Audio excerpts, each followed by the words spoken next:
74th independence day of India. यह भारत का वह पर्व है जिसे सभी जातियों और धर्मों के लोग समान रूप से मनाते हैं। यह वह दिन है जिसको देखने के लिए हमारे पुरखों ने बड़ी बड़ी कुर्बानियाँ दी। हमारे युवाओं ने, व्यापारियों ने, मजदूरों, किसानों, सैनिकों ने, सब ने मिलकर बड़ी बड़ी आहुतियाँ दी। अपनी समस्त ज़िंदगी, अपने समस्त संपत्तियाँ और अपना पूरा जीवन फना कर दिया इस दिन को देखने के लिए। मैं सतीश सिंह शहीद स्मारक पर खड़ा होकर इतिहास के उन पन्नों को आज मैं खोलूँगा जहां हम देखेंगे कि किस सोने की चिड़िया कैसे गोरे शिकारियों के चंगुल में फंस जाती है और किस तरह से हमारे स्वतंत्रता प्रेमी, स्वतंत्रता सेनानी अपनी आहुतियां देकर, तमाम कुर्बानियां देकर इस चिड़िया को फिर से आज़ाद कराते हैं। तो दोस्तों चलते हैं। अंग्रेज़ों के भारत आने से पहले भी भारत भूमि पर विदेशी आक्रमण होते रहते थे, विदेशी सत्ता स्थापित होती रहती थी और हटती रहती थी। लेकिन यह जो घटनाएं होती थी वो एक दिन में, 2 दिन में या कुछ लम्हों में ही हो जाती थीं। आक्रमणकारी आते थे, केंद्रीय सत्ता को प्रतिस्थापित करते थे और अपनी सत्ता को स्थापित करते थे। लेकिन अंग्रेज़ों के मामले में ऐसा नहीं था। इस पूरे इतिहास को समझने के लिए हमें जाना होगा कम से कम 600 साल पहले। यह बात शुरू होती है 1453 से, जब कस्तुनतुनिया पर तुर्कों ने फतह हासिल कर ली थी और बाइजेंटाइन साम्राज्य को पीछे ढकेल दिया। और इस तरह उस्मानिया सल्तनत की जो नींव पड़ती है कस्तुनतुनिया पर, वहाँ से ईसाइयों के एशिया में प्रवेश का द्वार बंद हो जाता है, क्योंकि एशिया और यूरोप को जोड़ने वाला एकमात्र भूभाग कस्तुनतुनिया अब तुर्कों के हाथ में आ जाता है। अब यूरोपी जो हैं वो मजबूर हो जाते हैं नए मार्गों की तलाश के लिए। एशिया में चीन, भारत, इंडोनेशिया जैसे देशों में व्यापार करने के लिए उन्हें नए मार्गों की ज़रूरत महसूस होती है और यहीं से शुरू होता है नए समुद्री मार्गों की खोज का। भारत की खोज पर सबसे पहले निकलता है स्पेन का नाविक कोलंबस, लेकिन वह रास्ता भटक जाता है और पश्चिम की दिशा में मुड़ जाता है और पहुंचता है अमेरिका महाद्वीप पर। तो यहाँ पर भारत की खोज तो नहीं हो पाती है, लेकिन एक बहुत ही महत्वपूर्ण महाद्वीप की खोज यूरोपी करने में सफल हो जाते हैं। इसके बाद फिर से एक नई खोज की शुरुआत होती है और पुर्तगाल के सम्राट के आदेश पर एक बहादुर और जंगजू नाविक वास्को डी गामा निकलता है भारत की खोज पर। अफ्रीका महाद्वीप का चक्कर लगाते हुए, केप ऑफ गुड होप होते हुए वह पहुंचता है भारत के कालीकट में, जो कि आज केरल में है। वहां के शासक जमोरिन से मिलकर वह तमाम तरह की रियायतें लेता है और वापस पुर्तगाल लौटता है। पुर्तगाल लौटता है तो उसको एक हीरो की तरह वहाँ पर स्वागत किया जाता है, क्योंकि उसने भारत सोने की चिड़िया तक पहुँचने का मार्ग खोज लिया था। और यहीं से शुरू होता है यूरोपियों का भारत में आना जाना, व्यापारिक मुनाफा कमाना, सैन्य तरीक़ों से भारत पर कब्जा करना। पुर्तगाली मुनाफा कमाने के मामले में बहुत ही आगे थे। वास्को डी गामा से ही शुरू हो जाता है मुनाफाखोरी का ये सफ़र और आगे चलकर अल्बुकर्क तो बीजापुर के सुल्तान से गोवा को भी छीन लेता है और पुर्तगालियों की नई राजधानी के रूप में गोवा को बसाया जाता है। गोवा पर पुर्तगालियों की पकड़ इतनी मजबूत थी कि 1962 तक पुर्तगालियों के ही पास गोवा रहता है। पुर्तगालियों की सेना, नौसेना इतनी मजबूत थी कि वो लगातार बहुत निर्बाध रूप से लगभग 100 सालों तक मुनाफा कमाते हैं और अभी बाकी यूरोपीय कंपनियां उसके रास्ते में बाधा नहीं बन पाती हैं। भारत में तंबाकू के व्यापार की शुरुआत पुर्तगालियों द्वारा की जाती है, प्रिंटिंग प्रेस की शुरुआत पुर्तगालियों द्वारा की जाती है और धीरे धीरे पूरे भारत में मसालों का व्यापार, सूत का व्यापार और इसके साथ साथ जहाजरानी उद्योग की भी शुरुआत कर पुर्तगाली जमकर मुनाफा कमाते हैं। इनकी मुनाफाखोरी और इनकी प्रगति से लालायित होकर अन्य ब्रिटिश कंपनियां भी भारत की ओर रुख करती हैं और सबसे पहले डच ईस्ट इंडिया कंपनी पुर्तगालियों के बाद भारत में कदम रखती है। 1599 में ईस्ट इंडिया कंपनी का गठन होता है। यह गठन किया जाता है भारत से व्यापारिक मुनाफा कमाने के उद्देश्य से। महारानी एलिजाबेथ की अनुमति से हेक्टर नामक जहाज से होते हुए कैप्टन हॉकिंस सूरत के तट पर पहुंचता है 1608 ईस्वी में। उसके बाद मुग़ल बादशाह जहांगीर के दरबार में शिरकत करता है। जहांगीर को तमाम तोहफे देता है।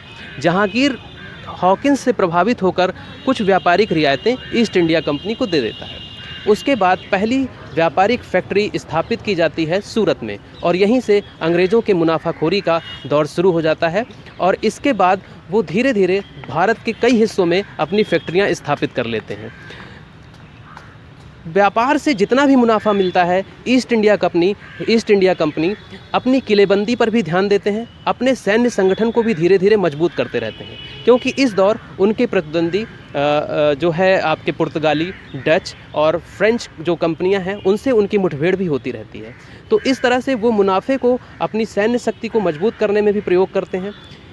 इस क्रम में उनकी कभी डचों से, कभी पुर्तगालियों से, कभी फ्रांसीसियों से टक्कर भी होती है और वो हर टक्कर में अपने प्रतिद्वंदियों को शिकस्त भी देते हैं। 1757 में प्लासी की लड़ाई में बंगाल के नवाब सिराजुद्दौला को हराकर अंग्रेज़ों ने अपने मजबूत उपस्थिति का एहसास पूरे भारत को करा दिया। इतना ही नहीं, 1764 में बक्सर की लड़ाई में अवध के नवाब मुग़ल बादशाह शाह आलम और बंगाल के नवाब मीर कासिम की संयुक्त सेना को हराकर अपनी सैन्य कुशलता और सैन्य शक्ति का परिचय भी दिया ईस्ट इंडिया कंपनी ने, और इसके साथ ही बंगाल, बिहार, उड़ीसा जैसे सभी क्षेत्रों में, महत्वपूर्ण क्षेत्रों में दीवानी का और व्यापार करने का निर्बाध रूप से अधिकार प्राप्त कर लिया। ईस्ट इंडिया कंपनी 1599 में ईस्ट इंडिया कंपनी का गठन होता है। यह गठन किया जाता है भारत से व्यापारिक मुनाफा कमाने के उद्देश्य से।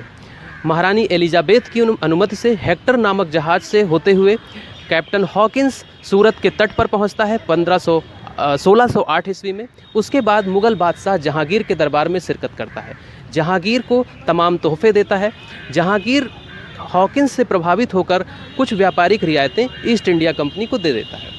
उसके बाद पहली व्यापारिक फैक्ट्री स्थापित की जाती है सूरत में, और यहीं से अंग्रेज़ों के मुनाफाखोरी का दौर शुरू हो जाता है। और इसके बाद वो धीरे धीरे भारत के कई हिस्सों में अपनी फैक्ट्रियां स्थापित कर लेते हैं। व्यापार से जितना भी मुनाफा मिलता है ईस्ट इंडिया कंपनी अपनी किलेबंदी पर भी ध्यान देते हैं, अपने सैन्य संगठन को भी धीरे धीरे मजबूत करते रहते हैं, क्योंकि इस दौर उनके प्रतिद्वंदी जो है आपके पुर्तगाली, डच और फ्रेंच जो कंपनियां हैं उनसे उनकी मुठभेड़ भी होती रहती है। तो इस तरह से वो मुनाफे को अपनी सैन्य शक्ति को मजबूत करने में भी प्रयोग करते हैं। इस क्रम में उनकी कभी डचों से, कभी पुर्तगालियों से, कभी फ्रांसीसियों से टक्कर भी होती है और वो हर टक्कर में अपने प्रतिद्वंदियों को शिकस्त भी देते हैं। 1757 में प्लासी की लड़ाई में बंगाल के नवाब सिराजुद्दौला को हराकर अंग्रेज़ों ने अपने मजबूत उपस्थिति का एहसास पूरे भारत को करा दिया।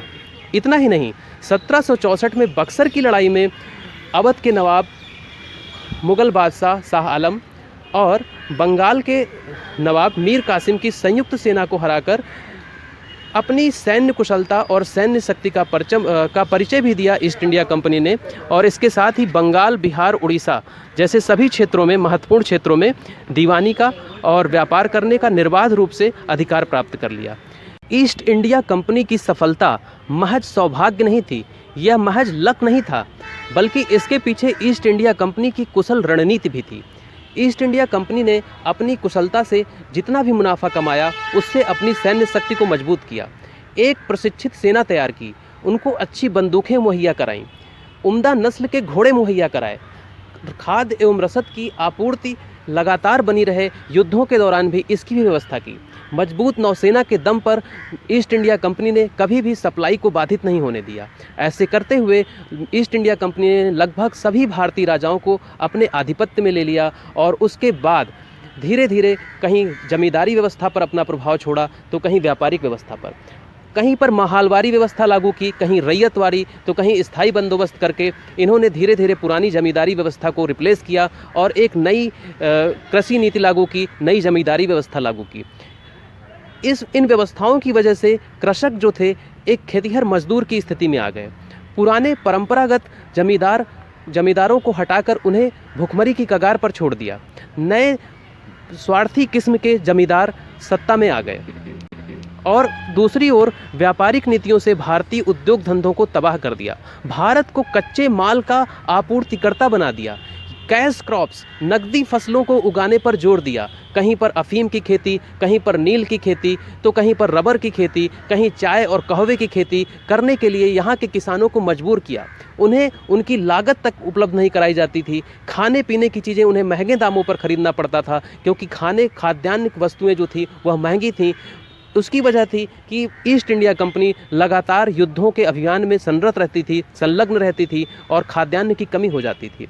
कृषक बहुत ही बुरी स्थिति में आ गए थे और 1813 के चार्टर एक्ट से एक तरफा व्यापारिक नीति बनाई गई, जिसमें यहाँ से कच्चा माल विदेशों में जाने लगा, स्पेशली इंग्लैंड में, और वहाँ का बना माल भारतीय बाजार में थोपा जाने लगा।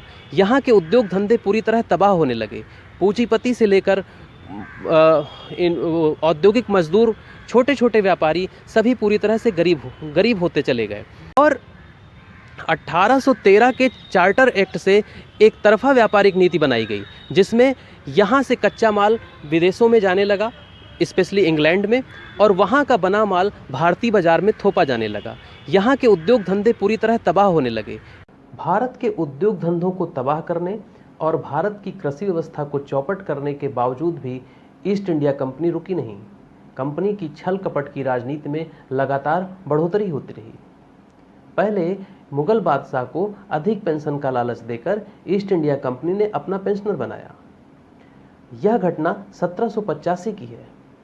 अभी तक मुगल बादशाह मराठों का पेंशनर था, लेकिन अधिक पेंशन के लालच में मुगल बादशाह ने ईस्ट इंडिया कंपनी के प्रस्ताव को स्वीकार कर लिया और आगे चलकर ईस्ट इंडिया कंपनी ने बादशाह के पेंशन के अधिकार को धीरे धीरे कम करना शुरू कर दिया।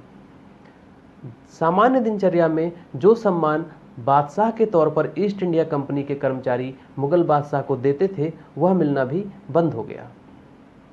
पेशवा पर जबरन युद्ध थोपा गया। अवध के नवाब को कुशासन के आरोप में हटाकर कलकत्ता भेज दिया गया। डलहौजी ने उत्तराधिकार के नियम को बहाना बनाकर कई राज्यों को हड़पा। डलहौजी ने नियम बनाया कि यदि किसी राजा के कोई संतान नहीं है तो किसी अन्य बच्चे को गोद लेने से पहले ईस्ट इंडिया कंपनी की अनुमति लेनी होगी। सामान्य तौर पर यह अनुमति नहीं मिलती थी और उस राज्य को ईस्ट इंडिया कंपनी अपने आधिपत्य में ले लेती थी।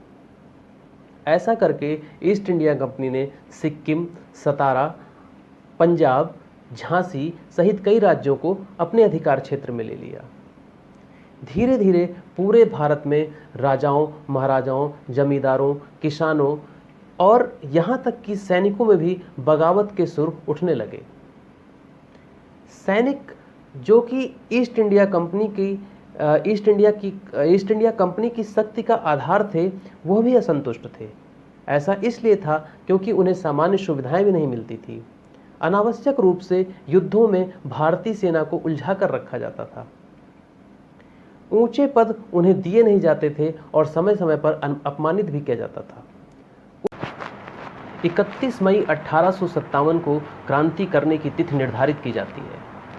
गांव-गांव में रोटियां और छावनियों में कमल का फूल भेजकर क्रांति का संदेश दिया जाता है। इस काम के लिए मौलवियों, फकीरों, सन्यासियों, हरकारों को चुना जाता है। जन जन में संदेश का प्रचार करने के लिए नाटकों, तमाशों, कठपुतली के खेलों, लावनियों का प्रयोग किया जाता है। 31 मई को ईस्ट इंडिया कंपनी को भारत से खदेड़ने की पूरी योजना तैयार कर ली जाती है, लेकिन 31 मई 1857 तक का इंतजार करना क्रांतिकारियों के लिए नामुमकिन हो जाता है। फरवरी 1857 में मंगल पांडे विद्रोह कर देते हैं और अपने मेजर ह्यूसन को गोली मार देते हैं। मंगल पांडे को फांसी दे दी जाती है और इस तरह वह 1857 की क्रांति के पहले शहीद मुकर्रर हो जाते हैं।